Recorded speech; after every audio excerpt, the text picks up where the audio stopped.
Imagine a minor car accident at an intersection. Both drivers step out entirely unharmed, but they point fingers at each other, fiercely disagreeing over who ran the red light.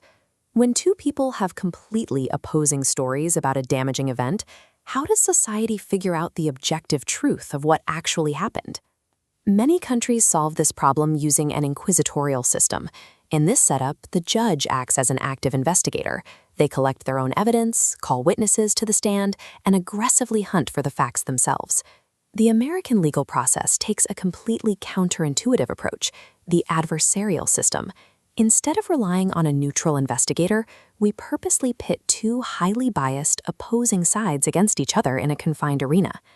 Critics are quick to point out a glaring issue with this design. By turning the courtroom into a battleground, lawyers often prioritize strategy over justice. They act as enemies, trying to win the match rather than presenting the entire, unvarnished truth. But supporters argue this friction is necessary. The operating theory is that when opposing lawyers ruthlessly attack each other's weaknesses and present only their strongest possible arguments, the facts that survive the collision will be the unbiased truth. This diagram maps out the two distinct jurisdictions where these legal battles take place. If someone is seeking payment for a private dispute over damages, they go to civil court, pitting a plaintiff against a defendant. But if a specific law is broken, the case goes to criminal court. In a criminal trial, the government itself steps in as the prosecutor. This creates an immediate imbalance, pitting the vast resources and power of the state against a single accused citizen. To level this playing field, the Sixth Amendment of the U.S. Constitution guarantees the defendant the right to have assistance of counsel. For decades, the wording of this right was deeply ambiguous. Did assistance of counsel mean the government had to actively provide you with a lawyer, or did it merely mean they would allow you to hire one if you happened to be wealthy enough? That ambiguity remained until 1963, when an ordinary man named Clarence Earl Gideon took his case to the Supreme Court. In Gideon v. Wainwright, the court issued a definitive ruling. If a defendant is accused of a serious crime in state court and cannot afford a private attorney, the state must pay for a public defender. Guaranteeing a lawyer to those who can't afford one serves a specific mechanical purpose. An adversarial battle relies on the friction between two capable sides. If one champion is entirely outmatched, the system cannot produce the truth. When both sides are armed, they enter a highly rigid 12-step architecture. The process always begins with opening statements, where the plaintiff or prosecutor, followed by the defense, lay out the unproven allegations they intend to prove to the court. From there, the core feedback loop of the trial takes over. During direct examination, lawyers build their witnesses' story through questioning. Immediately after, the opposing side conducts cross-examination, attempting to break down that exact story and discredit the witness.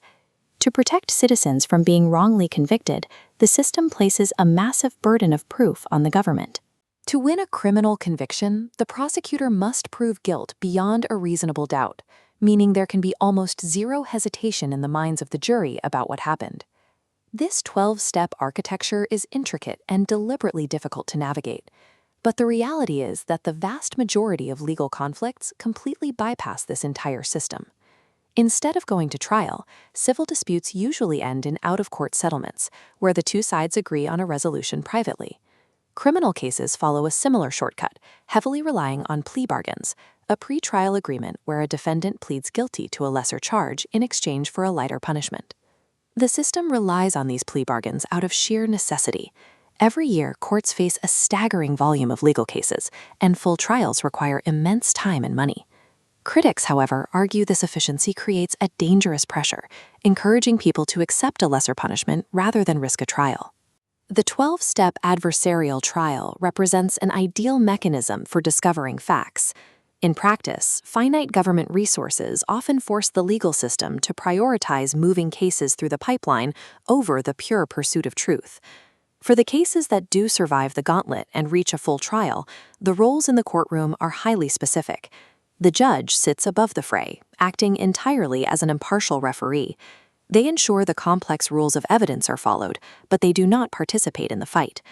The actual power to decide the facts of the case is handed to the jury. This sworn group of ordinary citizens sits completely apart from the legal establishment, tasked with absorbing the evidence and rendering a final verdict. Citizens also wield power before a trial even begins. In serious criminal prosecutions, the government must first present its case to a grand jury, a larger group of 16 to 23 citizens who act as gatekeepers, deciding if there is even enough evidence to justify a trial. The Constitution guarantees a trial by an impartial jury, often interpreted as a jury of your peers. This doesn't mean the jurors must match the defendant's exact age, gender, or race. Rather, the jury box is supposed to reflect the overall diversity of the community where the trial takes place. For much of American history, the legal system completely failed to meet this standard. Property requirements, systemic racism, and gender bias intentionally excluded minorities and women from serving on juries, stripping them of this critical democratic power.